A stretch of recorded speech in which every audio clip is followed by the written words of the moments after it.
Section. Mesh, reducer condition, contact, radial runout, and axial runout.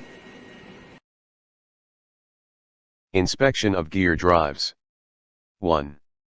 Add life to your gears, through regular inspection. 2. Establish a checklist for systematic inspections daily, weekly, monthly, and annually. The following items are critical elements of good gear maintenance. 1. Mesh. 2. Reducer condition. 3. Contact. 4. Radial runout. 5. Axial runout. 6. Tooth profile. 7. Temperature. 8. Lubrication. See this video.